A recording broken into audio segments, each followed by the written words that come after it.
Olá, boa noite, pessoal. Sejam todos muito bem-vindos a mais uma Live Case Fundace. Esse é um evento do MBA-EAD de Gestão Estratégica da Fundace USP. E hoje, como sempre, a gente vai conversar com um empreendedor. Ele vai contar um pouquinho de sua história de empreendedorismo e ele vai trazer também um problema real de gestão. Ele vai falar a respeito desse problema, que é um problema real e atual que está afligindo esse nosso herói da noite de hoje.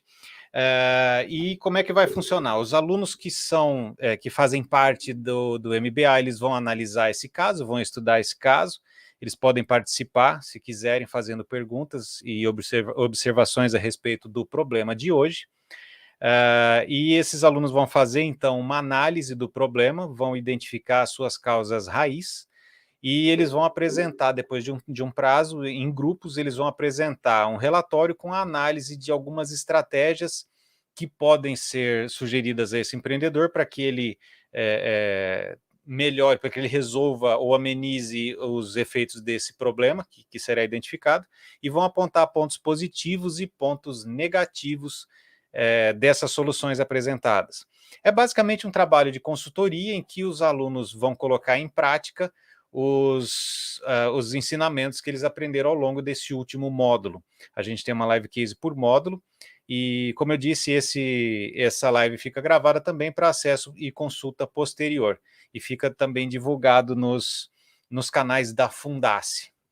Muito bem, então, sem mais delongas, a gente vai apresentar o nosso empreendedor da noite de hoje. Eu vou falar com Giovanni Morangueira Magri. Ele é formado em economia pela Universidade de São Paulo, e ele é mestre em administração também pela Universidade de São Paulo. Ele é pós-graduado em práticas de gestão sustentável pelo INEPAD e em gestão empresarial pela Uninove. Ele é fundador e CEO da I5 Capital, um escritório de investimentos vinculado ao Banco Safra. Giovanni, boa noite, seja bem-vindo. Boa noite, Fred. Boa noite. Como estão as coisas por aí? Graças a Deus, tudo ótimo por aí. Tudo tranquilo também. Então vamos lá, começar o nosso bate-papo. Ô, Giovanni, eu gostaria que você desse uma pincelada aí, como é que começou a tua carreira profissional. Eu te conheço já há algum tempo, eu sei de alguns detalhes, mas conta para o pessoal aí como começou a tua carreira profissional antes de você pensar em empreender. Na verdade, eu passei a primeira vez que eu ingressei na faculdade, eu ingressei em Ciências Sociais, na USP, né, em 2003, e com 4 ou 5 meses no primeiro semestre eu tive a certeza que não era isso que eu queria. Aí eu voltei para minha cidade, eu sou de Votuporanga, fiz o restante do ano de cursinho e prestei a faculdade, né? Prestei o vestibular de novo para economia e, em paralelo, eu prestei também o concurso do Banco do Brasil, né? E, na verdade, eu queria ser professor da USP, queria ser professor universitário, e só que aí, né, eu fui chamado, né, fiz o primeiro ano de faculdade, tudo, e fui chamado só no final do ano. E fui chamado numa cidade perto aqui de Ribeirão Preto, que chama Morro Agudo, que na época era a maior carteira rural do estado de São Paulo. Entrei, né, como escriturário, como todo concurso do Banco você entra como escriturário, e aí fui pegando gosto, né? Com 10 meses fui promovido, virei gerente da formei a carteira rural aqui em Pitangueiras, né, que era uma cidade também aqui perto de Ribeirão. Fui me apaixonando pelo agro, me apaixonando pelo mercado financeiro, e aí fui fazendo toda a minha carreira no Banco do Brasil, né? Fui o responsável pelo agronegócio no interior do estado de São Paulo por quase 5 anos, tendo várias experiências de gestão, né? Cuidava da parte também de ativos, né? Que tudo aquilo que eu era gerente, né? Gerente de administração, então tudo aquilo que tanto a parte de ativos, né? Que é inadimplência, compliance, né? E a parte também de planejamento e orçamento. Depois fui gerente de Sertãozinho, né, era a maior agência de varejo do Banco do Brasil no interior do estado de São Paulo. Depois fui gerente geral da Estilo de Ribeirão, que era a maior agência de alta renda do interior do estado de São Paulo. Aí eu recebi o convite para fundar, né, para montar o primeiro escritório de investimentos do Banco Safra em Ribeirão, né? O Banco Safra tem mais de 180 anos e ele tinha decidido, né, o posicionamento estratégico, né, do Davi, que é o presidente do banco, né, que é um dos donos aí, é o dono, né, da família, o Banco Safra é um banco de dono. Ele decidiu fazer uma spin-off e montar uma estrutura no modelo B2B, parecido com aquilo que é a XP, né, o BTG, e fundou, né, essa spin-off chama Safra Invest, que basicamente acessa toda a estrutura de investimento que o Banco Safra oferece, né, no modelo de escritório de investimento. Foi aí que eu comecei a empreender com todas as dores de montar um negócio no meio de pandemia, né, em um modelo super concorrido, que é o modelo de investimentos, né, no Brasil. Né?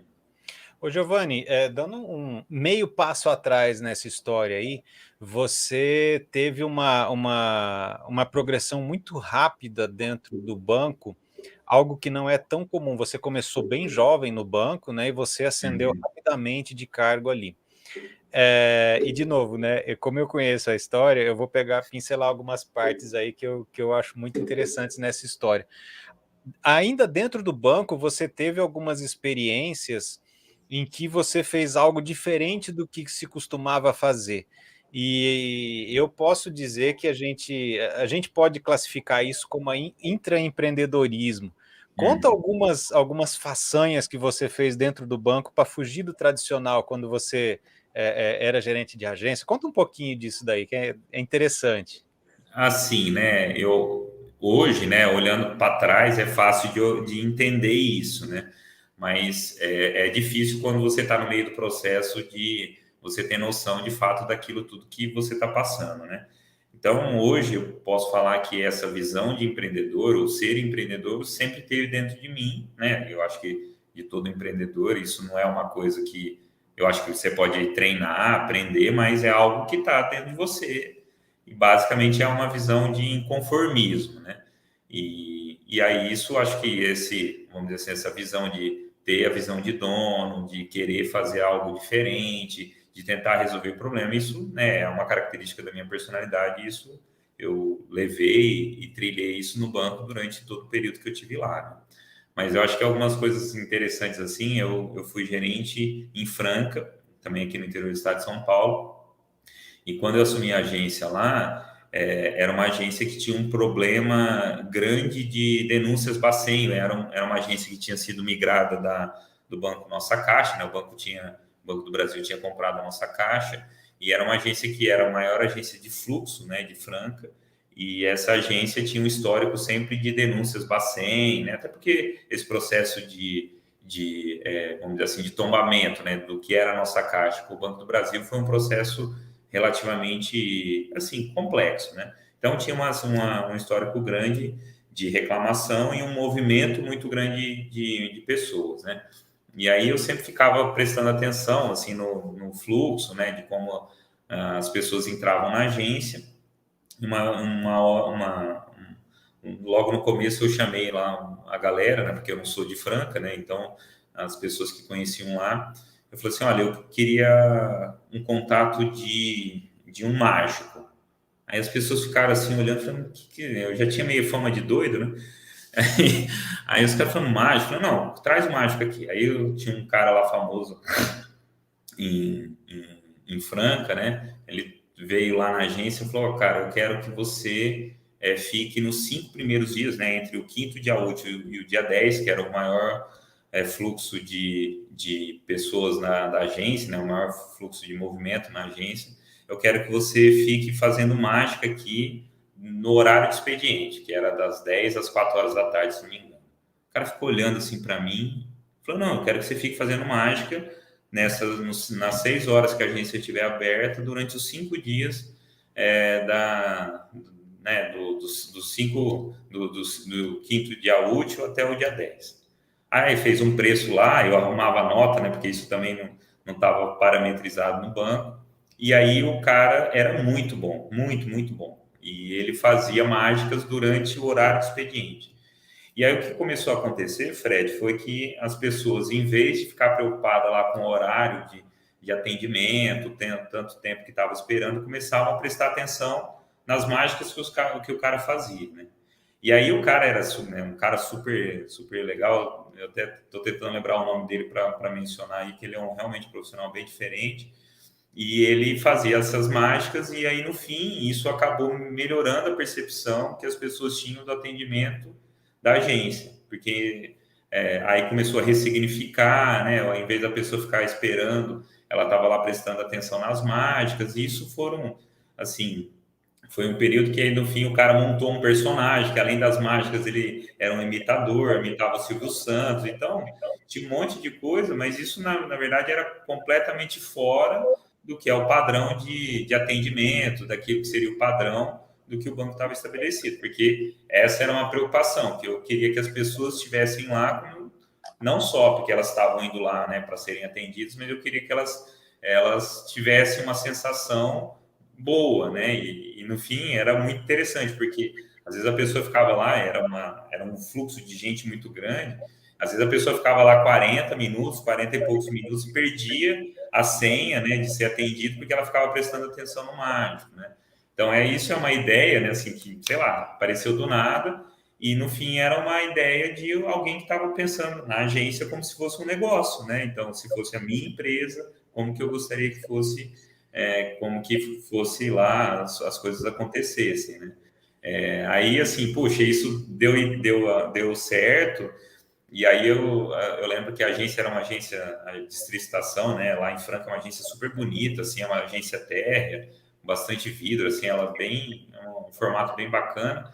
A gente, eu falei, eu tinha um pessoal da ECOA lá, a Samira, a Ângela, né? A Robertinha, a Thaisa, né? As meninas que ficavam lá, que cuidavam o William. A gente falou, ó, cara, eu quero que isso aqui não seja um espaço eu quero que seja um espaço onde a comunidade participe. Aí eu pedi lá, eles arrumaram lá a Associação dos Pintores de Franca. Então começou a ter exposição de pintura, né? Então as pessoas iam lá, os artistas da cidade expunham os quadros, porque tinha um formato assim que dava tipo um painel assim que penduravam os quadros, né? Aí depois aí os fotógrafos de Franca ficaram sabendo, queriam também o espaço para concorrer com as pinturas né, dos pintores de Franca. Então, são coisas, né, que hoje, olhando para trás, é aquilo de ser dono, de você pensar fora da caixa, você querer resolver o problema de uma forma diferente do que as outras pessoas resolviam, né? Como que a maioria dos gerentes iam tentar resolver isso, colocar mais gente, que é o que a gente não tem, ou, né, tentar fazer lá vamos dizer assim, uma outro tipo de fila, alguma coisa assim. Isso a gente também fez, mas com essa visão de dono, né, aquilo que você falou do intraempreendedorismo, de tentar empreender dentro do negócio que você estava, da função que eu tinha, que era lá de gerente geral, entendeu? Não sei se É, essa é uma das ideias doidas lá que tinha, né? E que, de alguma maneira, eu acho que isso era já uma sementinha dessa visão de empreendedor que é hoje. É o que a gente tenta fazer no meu é, negócio, no nosso negócio. é interessante porque, cara, eu imagino o desespero, né, de ter as mãos atadas. Pô, como é que eu aumento a velocidade? Com mais gente, com mais recursos. Pô, não tem recurso, o que Você que eu não tenho que tem, né? fazer? Não tem. Então, assim, você trabalhou dentro da restrição, né, e fez uma limonada aí no negócio. Aliás, não vou dizer que fez mais até numa limonada, fez uma caipirinha, né? E é legal, né, Fred? Porque isso a gente, pô, eu tô falando em 2011, né? Muito desse UX, né? Customer Experience, isso daí, acho que nem começava, né? Isso era um assunto, na verdade, é muito mais de feeling, né? Do que de teoria, né? Que acho que é uma visão do empreendedor, né? Alguém que olha as coisas de uma maneira crítica, né? Alguma forma diferente de enxergar as coisas e tenta fazer, né? O Sim. empreendedor é o cara que tenta fazer, né? E, de alguma maneira ele está tentando resolver o problema do jeito que ele consegue, às vezes com teoria, ou às vezes no empirismo, tentando fazer, né? Ele tem que fazer, né? Ele tem que dar um jeito, né? Só para contextualizar aqui, a Paula está perguntando o que são reclamações Bacen e o Fabiano até comenta que são reclamações de clientes sobre bancos e agências ao Banco Central. Bacen, Banco Exatamente. Central. É isso? Normalmente quando um cliente, sei lá, ele tenta reclamar a primeira vez, ele reclama na agência, aí se ele não tem a reclamação dele atendida, ele pode fazer uma reclamação no Procon ou diretamente no Banco Central, né, um canal de, como se fosse de denúncia ou de uma reclamação oficial, onde o Banco Central tenta intermediar aquilo que é a reclamação do cliente e aquilo que seria lá a solução do banco, né? Então, denúncia Bacen é basicamente isso. Perfeito. Bom, e aí, Giovanni, essa transição que talvez pode ajudar alguém que esteja passando por isso, né? A gente tem essa. O Banco do Brasil é mais ou menos algo parecido como um serviço, é um concurso, né? Então você tem uma certa estabilidade. Como é que ou como é que foi encarar esse dilema entre, cara, eu vou largar um negócio certo para começar um negócio duvidoso, ou eu vou empreender um negócio totalmente arriscado, a gente sabe dos riscos de se empreender. Como é que foi essa transição tua, encarar isso, essa realidade nova de pular sem uma rede de proteção embaixo? Assim, o meu processo foi um processo, digamos assim, eu cheguei na onde assim, o máximo que eu conseguia ascender profissionalmente do banco dentro de Ribeirão Preto. Então, já estava na maior agência, sei lá, da Praça de Ribeirão, tinha, né, um reconhecimento relativamente grande, né, das pessoas que trabalhavam comigo, né, meu chefe, da minha equipe, e eu queria continuar crescendo. Então, eu tinha essa visão de crescimento, de, né, desenvolvimento, vamos dizer assim, trazendo isso para uma palavra de empreendedorismo, né? Então, enquanto isso, o banco foi conseguindo me oferecer isso, eu fui crescendo. Então, eu comecei lá como escriturário, depois fui como assistente, depois virei gerente de contas, depois virei assessor da regional. Então, toda essa trajetória era uma trajetória de crescimento, de expansão, de desenvolvimento. A hora que eu entendi que eu cheguei no platô, eu falei, puxa, eu não quero mais sair de Ribeirão, eu já tinha a Catarina, minha filha, né? Eu não quero sair de Ribeirão e eu quero continuar crescendo, né? Então, aí eu comecei a pensar em alternativas de crescimento, né? Em alternativas de fazer negócio, de pensar em negócio, porque eu entendia que onde eu já tinha chegado era o máximo que eu conseguiria chegar dentro da estrutura corporativa do banco, e eu não queria ter que, no caso do banco, né, ser transferido para São Paulo, para um outro centro, para poder continuar crescendo na minha carreira. E aí eu comecei de todo tipo, né? Eu fiz o Founder, né, que é o maior programa de formação de empreendedores de startup do mundo. Aí eu fui para o mestrado, aí eu fui empreender no ramo agro, até eu recebi um convite do Safra para poder montar um escritório de investimento, que já era algo que eu tinha contato, e ao mesmo tempo era eu ter um negócio, né? Porque um escritório de investimento, apesar de estar vinculado num banco ou numa corretora, né? Ele é um negócio, né? Então tenho a liberdade de fazer, gastar e ao mesmo tempo a responsabilidade de ter como empresário lá que fechar a conta no final do mês, de isso dar lucro e ser um negócio, né? Então eu queria continuar crescendo no banco, entendi que tinha chegado no meu platô, no limite, mas essa transição não foi fácil.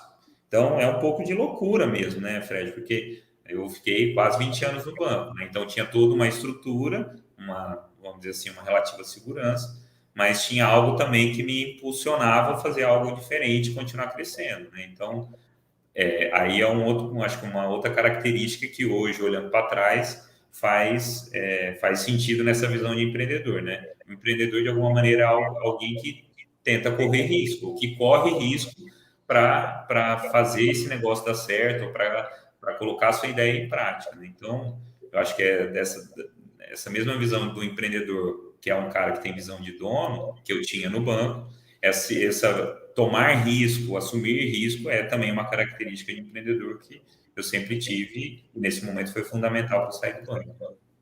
Você se apaixonou pelo agronegócio ainda no banco, né? E Uhum. você, boa parte da tua carreira de empreendedor, ela veio atrelada ou intimamente ligada ao agronegócio. O que você vê hoje em termos de mercado para quem quer empreender no ramo de agronegócio? Existem muitas possibilidades? Como é que está esse mercado no teu ponto de vista?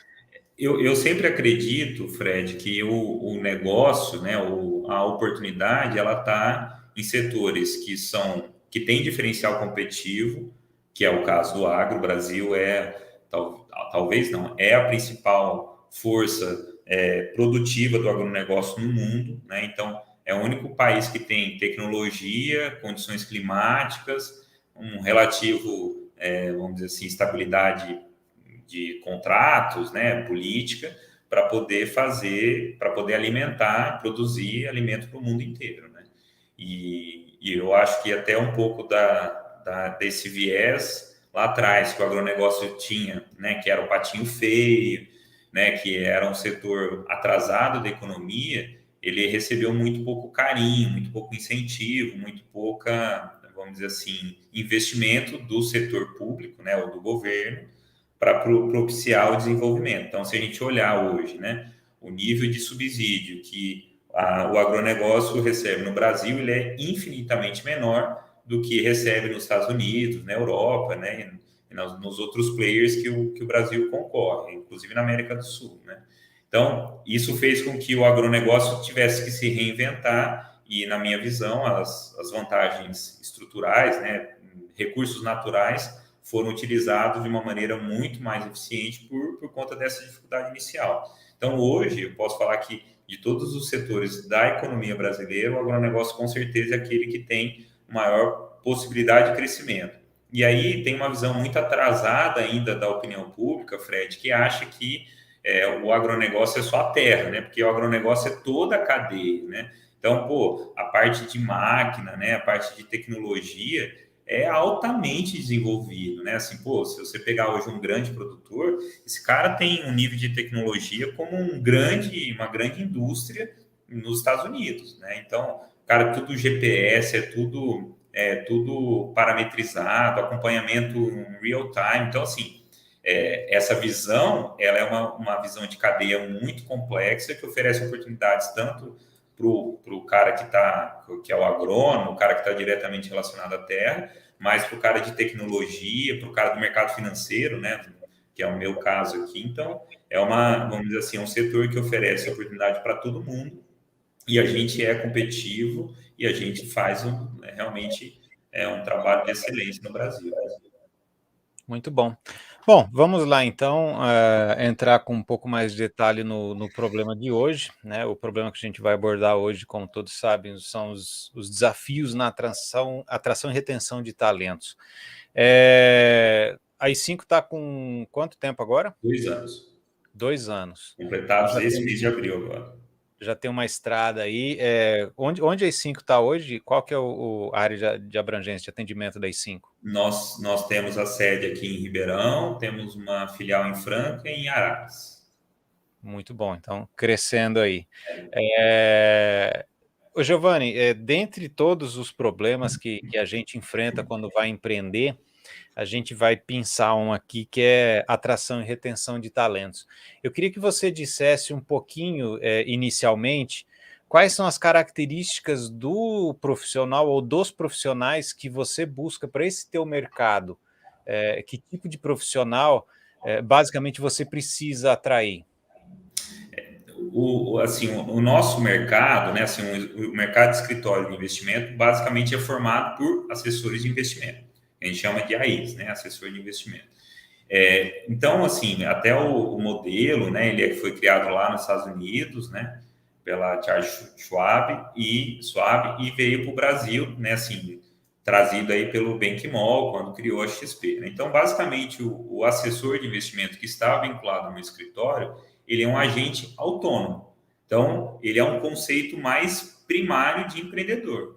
Porque um grande, né, assim, um assessor de investimento com uma carteira de investimentos relevante, ele é um cara que ganha muito dinheiro, né? Mas para ele ganhar muito dinheiro, ele tem que construir isso a partir do centavo, né? Então ele começa do zero e vai construindo uma carteira que, se ela chegar a ficar uma carteira relevante, né? É uma carteira que vai render uma grande quantia, né? Uma remuneração bastante interessante para o assessor.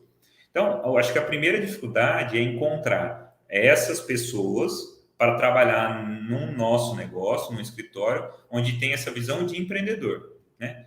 Por quê? Porque assim, onde que naturalmente a gente vai buscar, nós como escritório de investimento, vamos buscar um profissional. Dentro do mercado financeiro. Qual que é o principal, assim, celeiro de atração de profissionais para o nosso negócio? Banco. Só que aí já começa a grande diferenciação, que eu acho que é um pouco da minha trajetória, né? Beleza, você vai buscar um profissional de banco, um banker, que a gente chama, né? Um cara, um gerente de contas, que atende lá clientes. Eu quero trazer, porque esse cara já sabe o que é um CDB, já sabe o que é um LCA, o que é um fundo. Então, pô, esse cara já tem um conhecimento e, de alguma maneira, ele tem um relacionamento com clientes. A primeira dificuldade de você atrair esse cara é, no modelo onde ele está trabalhando hoje, ele recebe salário. E eu, basicamente, no modelo de escritório de investimento, esse cara recebe comissão. Então, num banco, ele recebe salário todo mês, né? No meu caso, era todo dia 20, eu tenho um salário fixo. E tem, às vezes, uma bonificação, algum tipo de participação nos lucros, né? Que basicamente os bancos oferecem. E no modelo de escritório de investimento, esse cara, ele é autônomo, ele não tem salário, e ele recebe uma comissão ou uma parte da receita do negócio que ele gera. Então já começa aí a grande diferença, porque você tem o principal celeiro, que é para você buscar o profissional, que é num banco, esse cara está acostumado com salário todo mês pingando. E já num escritório de investimento, ele precisa fazer a receita dele, ele precisa construir o negócio dele, que é a carteira dele, a partir do relacionamento, do conhecimento, dos produtos que ele vende para o cliente dele.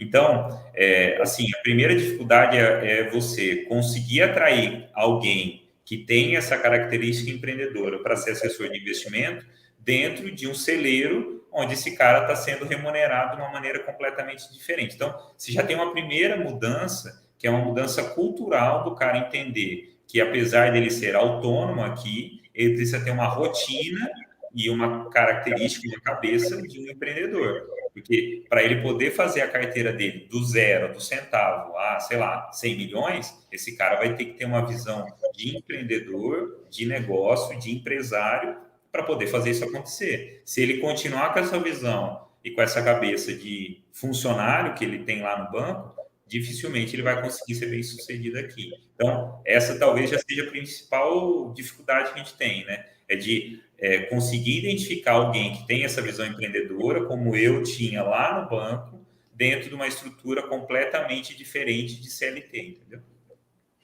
Esse movimento que a gente tem acompanhado nos últimos anos de desbancarização, né, tem sido chamado de desbancarização, que tem acirrado a competição entre os bancos tradicionais e startups como fintechs, por exemplo. Isso, de alguma forma, impactou nessa mão de obra, tornou mais difícil encontrar esse profissional no mercado? Ele está sendo muito disputado?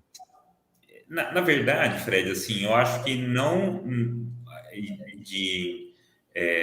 o modelo de desbancarização, ele não, na minha visão, ele não dificulta eu enxergar o assessor, né, o profissional para trabalhar, mas ele deixa o consumidor, o cliente, com mais recursos e mais opções que ele tinha antes, né? Então, por exemplo, é muito comum, ainda mais no modelo nosso de escritório de investimento, o cara ser multibancarizado. Então, o cara tem lá conta corrente em vários bancos, às vezes ele tem a conta corrente em vários bancos e usa um cartão de crédito, uma fintech, por exemplo.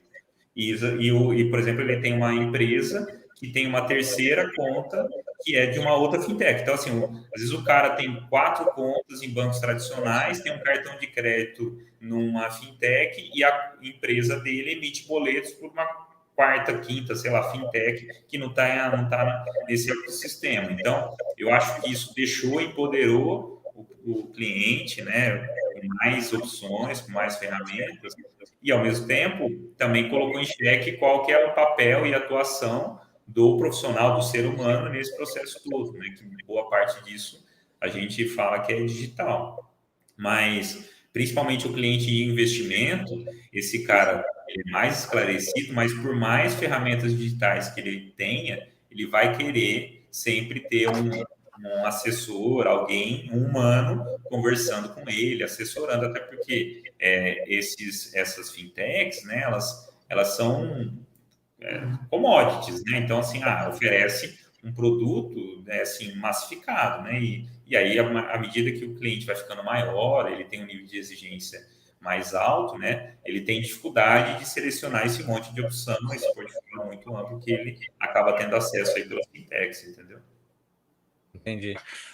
Você comentou anteriormente com relação à forma de contratação, né, do comissionamento.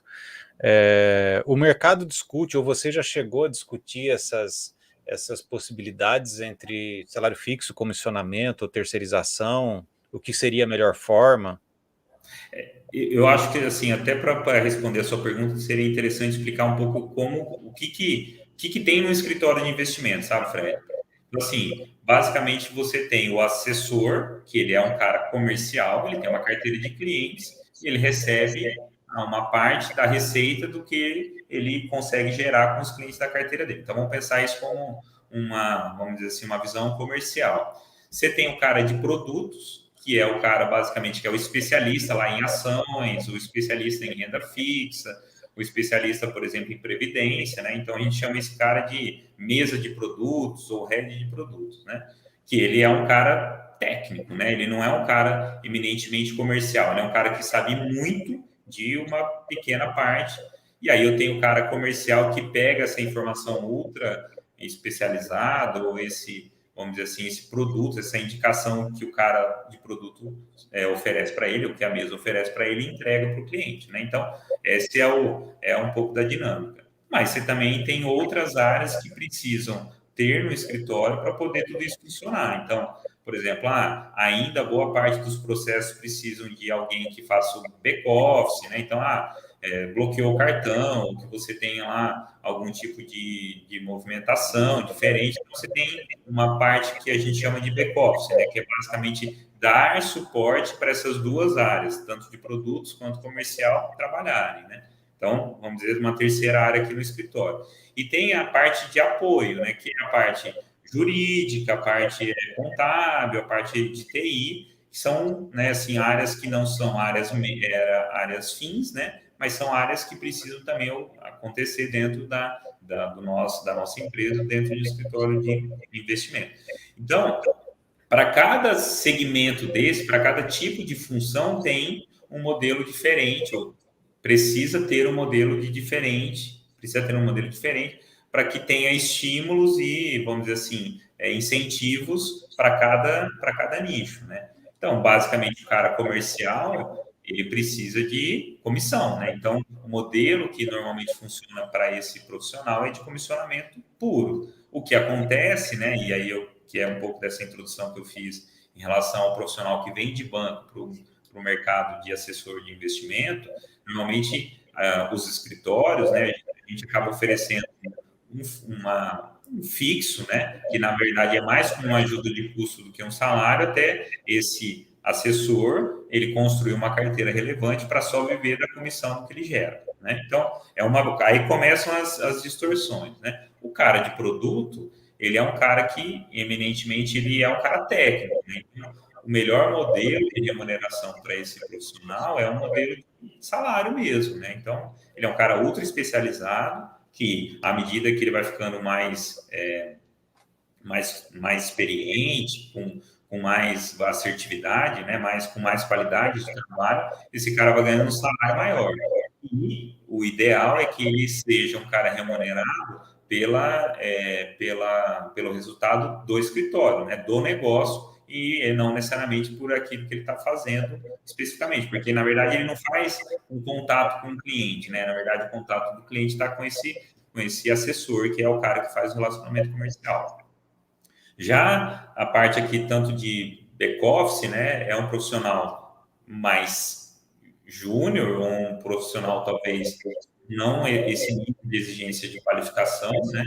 ou de experiência que faz serviços mais operacionais, né?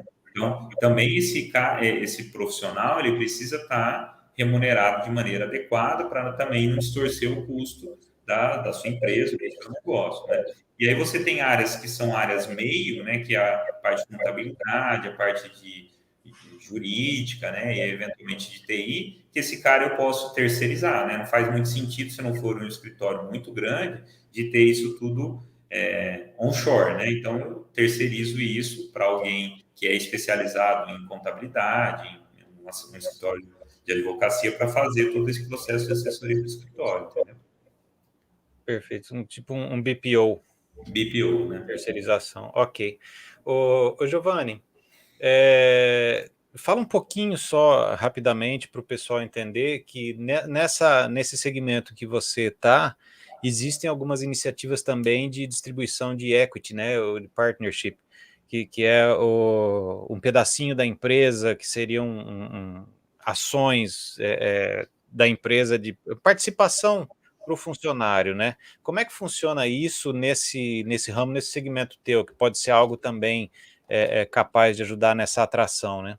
E olha, é muito legal essa sua pergunta, sabe, Fred? Porque basicamente, então, vamos pensar no comercial, né? Que é essa camada mais importante do escritório, que é o cara que faz o relacionamento com o cliente, né? O que esse, né? A gente estava falando do cara que começou do centavo e foi para os milhões, né? De carteira, né? Então, esse cara vai construindo uma carteira, ele vai sendo um cara mais experiente, mais capaz, tecnicamente mais preparado, porque né, é uma grande dificuldade do nosso mercado, porque apesar de eu ter feito uma boa faculdade, ter experiência né, de quase 20 anos de banco, quando eu vim para o negócio, quando eu saí do banco e vim montar um escritório de investimentos, basicamente eu aprendi tudo do zero, porque é um tipo de trabalho muito diferente, são produtos que você não tem esse nível de profundidade quando eu estava lá no banco. Né? Então, demora para você formar um profissional e um assessor de investimento. Então, você tem que aguentar, eu como empresário, o negócio tem que investir tempo, energia para formar esse profissional e ele vai construindo a carteira. Só que a hora que ele constrói a carteira, Fred, o que acaba acontecendo? Esse cara fica visível para o mercado, ele passa a ser um cara relevante. E à medida que ele fica relevante, a chance dele receber uma oferta para comprar o passe desse assessor e para um outro escritório é bastante grande. Então, o que normalmente você constrói como alternativa de retenção? Porque quando o cara fica grande mesmo, você não vai conseguir pagar um salário compatível, né? Um assessor de investimento, ele consegue, se ele for de uma carteira grande, ele consegue tirar 50, 100 mil reais por mês de comissão da carteira que ele tem. Então, não faz sentido para esse cara que já chegou nesse nível você pagar um salário de 100 mil, porque ele já está recebendo isso na própria carteira que ele gera, né? E à medida que ele vai ficando mais experiente, ele vai tendo mais condição de fidelizar essa carteira dele. Então, ele usa essa carteira para barganhar uma condição de trabalho melhor. Então, o que o escritório tem a possibilidade de fazer, de reter esse talento? Eu tenho uma estrutura corporativa que aumenta essa capacidade de geração de receita dele. Isso é muito comum. Eu tenho uma mesa de produtos, que aí eu consigo ofertar produtos mais personalizados, com mais possibilidade de geração de valor, tanto para o cliente quanto para o assessor. Então, todo mundo ganha. Então, eu, o escritório, posso oferecer isso, mas também posso oferecer uma parte. Esse cara ficou tão grande que ele ficou relevante para o meu negócio. Então, o que eu posso oferecer em contrapartida? Olha, você ficou tão relevante que eu posso oferecer uma parte da minha empresa para você virar sócio, em vez de você virar um simples assessor, você virar sócio do meu negócio junto comigo. Então, é muito comum no nosso mercado, assim como, por exemplo, o escritório de advocacia, você oferecer um partnership. O que é um partnership? Eu ofereço um plano de carreira, onde esse assessor, em algum determinado momento, assim como um advogado, né, no escritório de advocacia, ele pode ser não só um prestador de serviço, mas ele pode se tornar dono de uma parte do escritório. Então, você oferece equity, né, que é uma parte da empresa, via ações, para ele ser dono e poder comprar essa empresa ou essa parte dessa empresa em retribuição ao tamanho da carteira dele. Então, ele passa a receber o resultado não só da carteira que ele administra, né, da carteira que ele tem, mas também começa a receber o resultado via distribuição de lucros do restante do escritório. Então, eu passo a ter 5% do escritório, também passo a ter 5% do lucro que o escritório também gera. Então, além da receita da minha carteira, eu também tenho a receita, uma parte da receita do resultado do restante do escritório, entendeu? Ok. Brevemente, Giovanni, trazer alguém cru ou contratar alguém, trazer alguém cru e criar essa pessoa em casa ou contratar alguém experiente? Cara, essa é um dilema que todo momento a gente se depara, porque uma pessoa cru, né, ela precisa de um nível de investimento, né, não só de tempo, mas de energia, de dedicação da gente que está aqui no escritório muito grande, né? Porque, na verdade, eu vou investir nesse profissional, ajudá-lo a entender como que funcionam as coisas, o como que ele se relaciona com o cliente, produto, para ele poder, de alguma maneira, ser um profissional que vai trazer negócio, que vai conseguir crescer, né? Que vai conseguir ter uma carteira robusta, né? Mas aí o que acaba acontecendo, né, Fred? A hora que esse cara fica mais competente, mais preparado, mais qualificado, ele também fica mais visível para o mercado e ele fica muito mais fácil de ser capturado, né? De receber uma oferta para mudar para um outro lugar, né? Então, essa é um dilema que a gente tem constantemente, né? Quando você compra um profissional, e é muito interessante isso para a visão do empresário, né? Você está pagando dinheiro, e você está pagando dinheiro, e a gente faz a conta aqui, ó, quanto que vale a carteira que esse profissional administra para ele trazer essa carteira para o nosso escritório. Então, começa primeiro vários problemas nisso, né? O primeiro deles, quanto que vale essa carteira? Então, 50, 100, 200. Então, aí o primeiro que eu preciso ter dinheiro para comprar essa carteira. O segundo ponto é, se eu pagar esse dinheiro, eu tenho garantia que ele vai trazer esse cliente, vai trazer esse negócio? Já começa o segundo problema. E o terceiro problema é assim, beleza, eu paguei o dinheiro certo, né? Eu paguei o valor que de fato justo, o valor que vale a carteira. Esse cliente, esse assessor trouxe esse cliente, mas também ao mesmo tempo o seguinte, se ele conseguiu atender as duas primeiras condições, esse cara também, qualquer um que pagar mais, ele também vai fazer isso e vai levar para um outro escritório, vai sair com essa carteira para alguém que paga mais do que eu paguei, né? Então vira um meio que rouba-monte, sabe? Então, esse cara, a partir do momento que ele chega num determinado porte, né, um determinado tamanho, eu estou falando isso como assessor, né? Esse assessor ele vai de um lugar para o outro para quem paga mais. Só que até lá, então assim, eu posso optar por pagar isso e estar suscetível esse cara aí para um outro escritório ou formar, né? Então isso é muito difícil e varia muito assim de porte de escritório, de estratégia de crescimento, de estratégia, vamos dizer assim, visão de negócio, segmentação. Então é um dilema que a gente constantemente aqui passa para saber se vale a pena pagar ou se vale a pena formar alguém aqui, né? Outra questão que às vezes a gente ouve bastante empreendedores comentando é com relação à cultura, né? Você trazer alguém de uma cultura diferente, ou você lidar com gerações diferentes. Você enfrenta problema em atração ou retenção de pessoas de diferentes gerações? Existe algum tipo de conflito geracional? Sim, tem. Até porque é, eu já estou com uma certa idade, né, Fred? E eu sou da old school, né? Então eu vou contar até uma história do que aconteceu comigo para falar que isso hoje seria completamente impossível de acontecer, né? Ou seria algo completamente escabroso, né? Quando eu estava numa agência, eu era assistente, né, no banco, e aí teve um treinamento na BMF. É um dos primeiros treinamentos no mercado de derivativo que a BMF fazia. Ela fez um convênio com o banco, e aí ofereceu lá na onde eu trabalhava, né, na agência.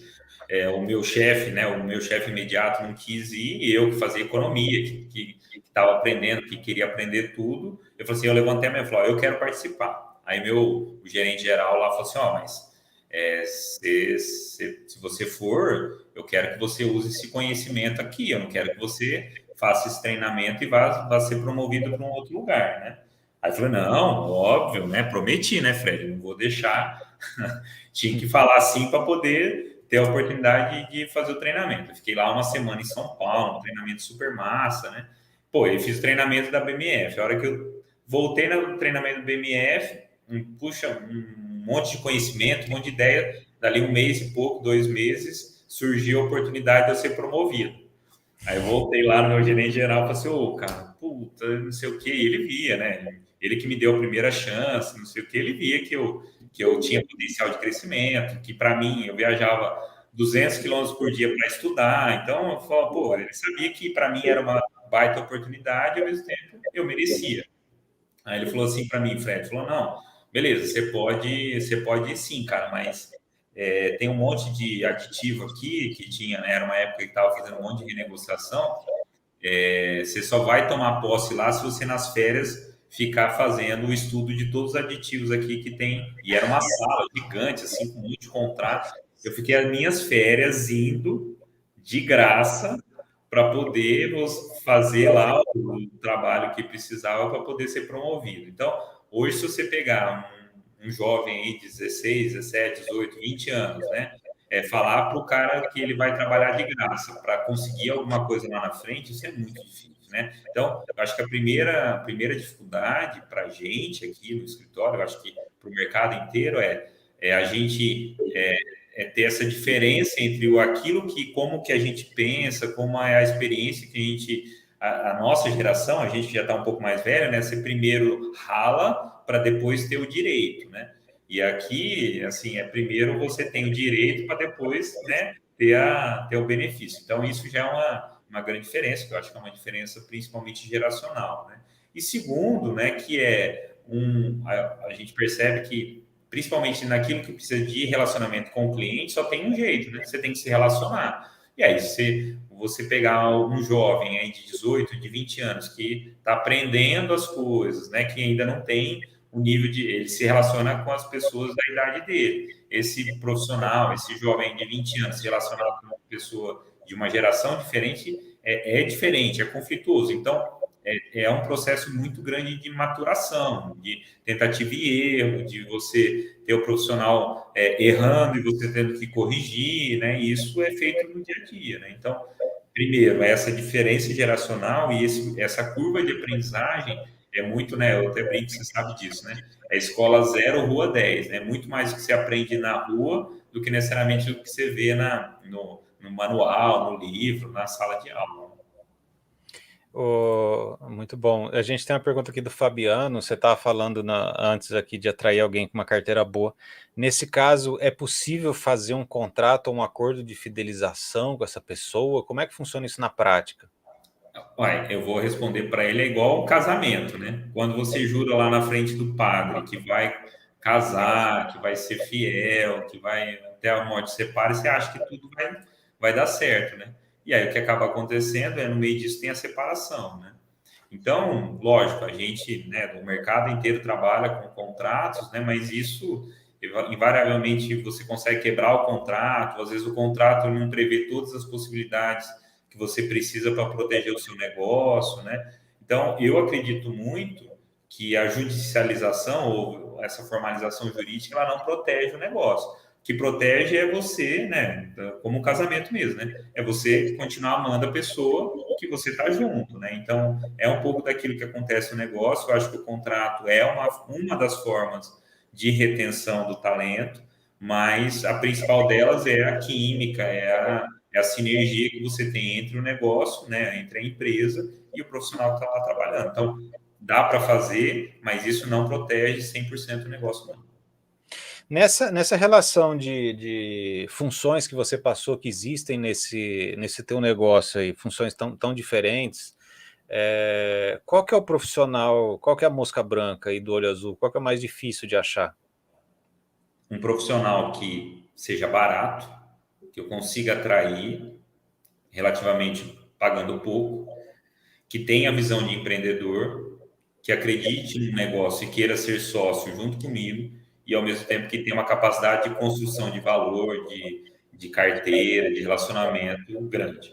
Pô, se vocês conhecerem alguém que tem todos esses skills, pode passar o contato que está contratado aqui na E5. Tá certo. E isso daí eu pressuponho então que você, pegando alguém não tão preparado assim, você vai ter que formar, você vai ter que investir, você tem um tempo até o retorno desse investimento, né? Na hora da prospecção ali, no vamos ver, na conversa, na entrevista, é difícil você, putz, eu tô vendo que esse cara tem possibilidade, esse cara aqui pode ser que vai dar certo ou não vai. Qual que é o índice de acerto disso daí, do teu feeling ou sexto sentido, ou existe alguma técnica? Como é que você faz isso na seleção? Fred, a gente assim, tentando aprimorar esse processo todo, né? Então, acho que o primeiro ponto que eu acho que é muito importante é essa primeira entrevista, essa primeira conversa, né? E assim, cara, é um pouco de tentativa e erro, né? Porque no começo, né, pô, o cara fala que vai fazer, que vai ligar, que vai ser um hunter, né? Então, assim, eu tenho até um caso emblemático aqui de uma pessoa, né, que falou, Fred, que ia ser hunter, né? Aí falou, puxa, né, esse hunter, né, no mercado a gente fala de um hunter é um caçador, né? É um cara que tá, né, que é um cara que vai prospectar, que vai trazer negócio, né? Aí, na hora dessa jornada, onde a gente vai se conhecendo, vai vendo o profissional trabalhando, ele falou que não era hunter de urso, era hunter de lebre, né? Então, pô, aí é difícil, né? Mas isso você vai descobrir no meio do caminho, né? Então, o que a gente está começando a melhorar, né? Assim, primeiro, fazer esse processo todo com mais método, né? Ou com uma sequência melhor organizada, participar mais pessoas para ter uma visão mais crítica de todo esse profissional. E também, do outro lado, a gente construir um formato de trabalho onde, a partir do momento que a gente entende que esse profissional não tem as skills necessárias ou que não está aderente ao momento do escritório, ou que não tem, vamos dizer assim, o perfil para isso, a gente também encerra a jornada e vamos buscar outro, né? Então, isso na verdade, é uma dor do mercado, uma dor nossa, com certeza, que a gente está tentando resolver meio que empiricamente, né, em tentativa e erro, cara. Certo, é complicado de fato. E o que você identificaria aí como principais, se a gente fosse resumir aí, nesses últimos minutinhos que a gente tem, os principais desafios de atrair e os principais desafios de reter? Vamos Eu começar acho que pelos principais desafios de atrair. atrair, eu acho que ter as skills para ser um empreendedor no ramo de investimento. Então, que jeito que a gente, ou como que eu consigo observar esse profissional, conversar, teste, porque assim, a gente já passou aqui por todo tipo, sabe? Apesar de ter 2 anos, viu, Fred? A gente já passou por várias experiências. Então, eu já peguei profissionais mega qualificados tecnicamente, sabe? De formação, fazendo boas faculdades, né? Curso de economia, na USP aqui de Ribeirão, e esse cara não tinha o comportamental para fazer. Né? Então, não adianta, pô, só academicamente ou só intelectualmente esse cara, ele não tem tudo aquilo que precisa para fazer o profissional ser um bom profissional, né? E ao mesmo tempo, eu pegar um cara só que tem força de vontade, que tem uma capacidade comercial, ele precisa de um aspecto, de uma formação razoavelmente boa, né, uma condição técnica mínima para poder exercer sua função. Então, enxergar essas duas coisas simultaneamente num processo de entrevista, num processo de seleção, é bem difícil. Então, essa talvez seja a principal dificuldade do nosso negócio, é atrair alguém, conseguir identificar que tem essas duas visões.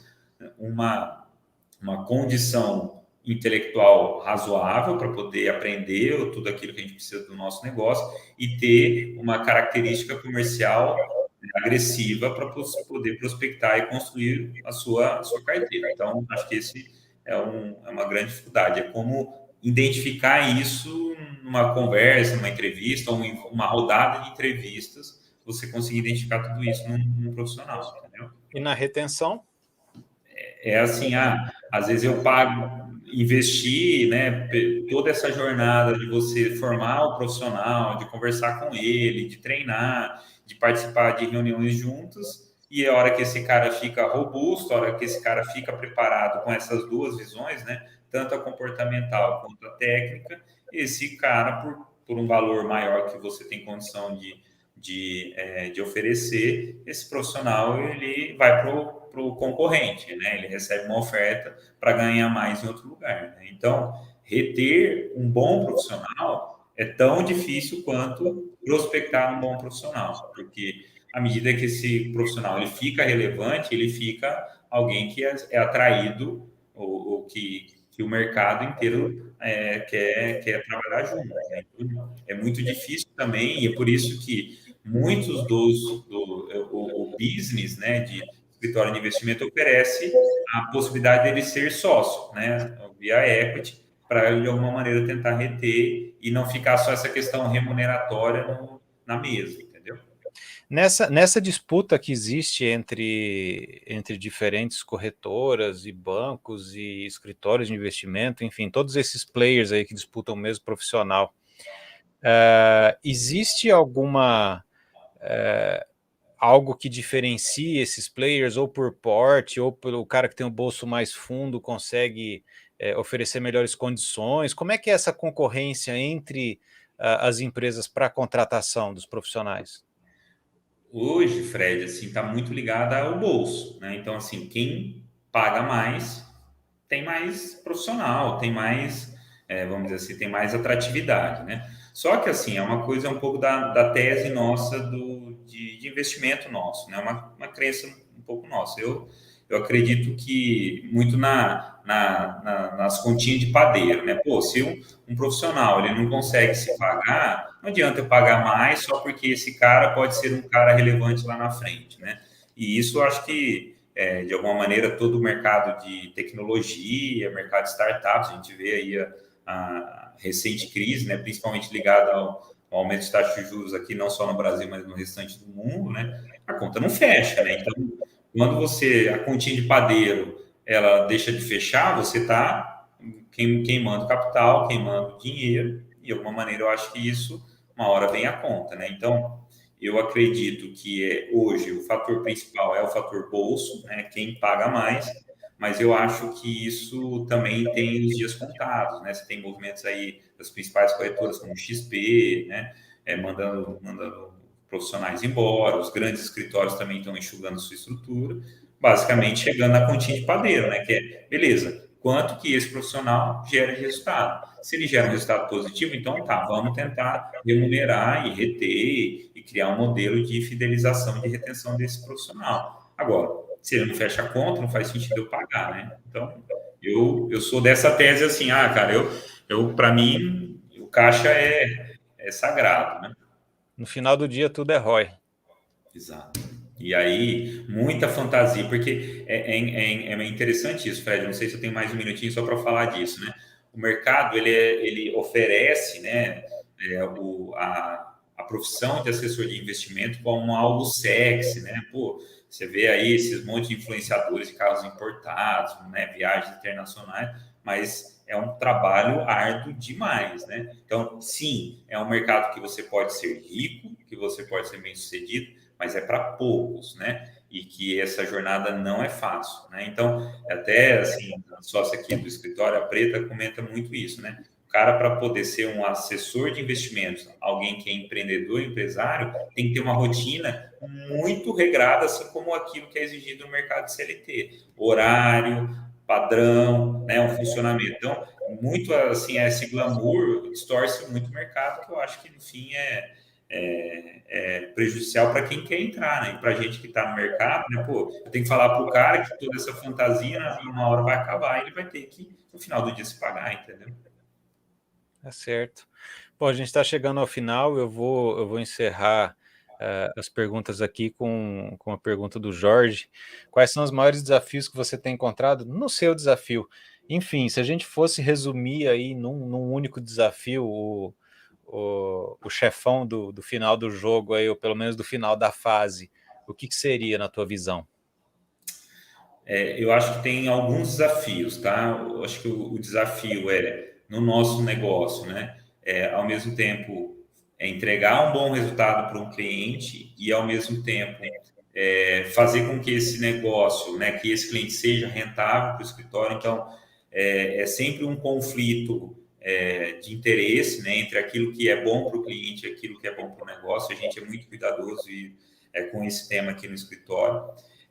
Como que você, e agora falando eu, né, como alguém que está no mercado aqui, você tem que ao mesmo tempo ter uma visão de assessor, porque eu ainda tenho clientes, eu ainda atendo uma carteira, e ao mesmo tempo de empresário. Então, como que você equilibra essas duas visões de maneira simultânea, e ao mesmo tempo, para alguém que saiu do mercado, numa empresa, numa corporação, né, algo tudo muito fechadinho, como que você sai desse modelo onde tudo está muito padronizado, fechado, organizado, tem padrão, método, e você vai para um lugar onde tudo é aberto, né? Então, dá uma falsa sensação de liberdade no começo, mas depois é um processo grande de adaptação, e eu acho que esses 3 pontos aí são os principais aí do meu desafio profissional.